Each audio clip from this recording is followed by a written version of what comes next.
Okay, so I'm Andrew Milbourn, and along with others, some of whom are at this meeting, I was on the consultative committee for the North East Cambridge development.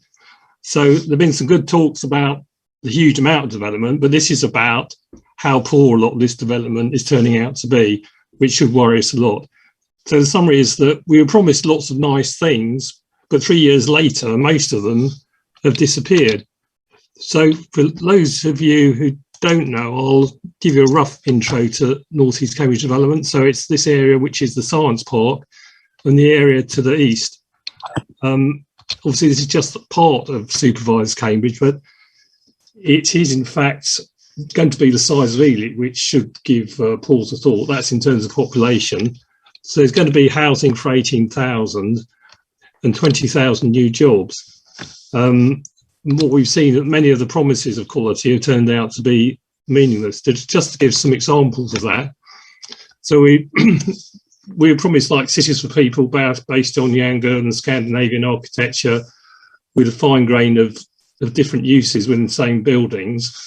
We promised a green bridge over Milton Road, which would get away from that, that barrier in the area and also be a lot nicer. So we're expecting to have no cars in residential areas, and rather than that, cars will be stored on what are called car barns, which are parking areas on the edge of the development next to the A14. So people would basically have to walk to there and then go onto the A14, which then would reduce or avoid the gridlock which happens in Milton Road. But what have we actually got?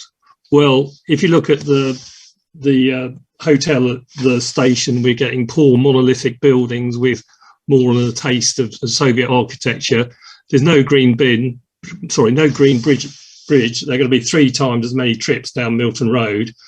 And the planner's answer to this is that there'll be a 60% reduction in car use. But this is, just magical thinking, and they really need to employ Harry Potter for this to work. We're going to have restricted numbers of cars rather than no cars, and that's kind of indicative of the sort of serial dilution of good things.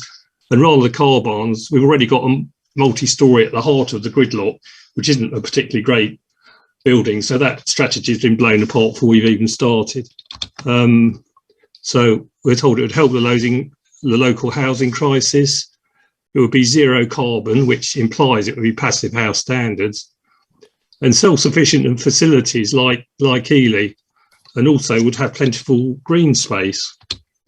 But again, what we're getting, and Sam did this in more detail, houses for 18,000 people sounds good, but actually 20,000 jobs means 40,000 extra people because half the population don't work, and that's obviously going to make it massively worse. We're getting no passive house, and that's what a 13-storey block looks like. So if you think of the things at Ealing, we're getting no swimming pool, no hospital, probably no secondary school, which is, a body blow to a self-sufficient community. There's a 20th of the green space of Trumpington per person, with a throwaway idea that, we just use Milton Country Park, which was already full. That's symptomatic of the management by wishful thinking. So briefly, yes, we have been greenwashed.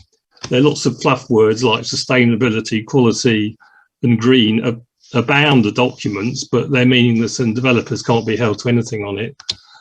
Good features disappear to maximise dwelling volumes and maximise profits, hence the up to 13 stories, which is ridiculous for Cambridge. The value created by Cambridge Science has been hijacked by landowners and developers.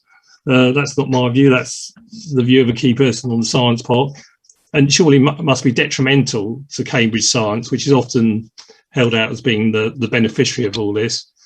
The direction of travel is that the development constantly gets poorer, and many attempts to basically sugar the bitter pill of supersized Cambridge with promises of quality, but then those promises just evaporate. So what we're getting is not just supersized Cambridge, which is big, it's big, and it's looking like it's going to be very poor, or at least very mediocre.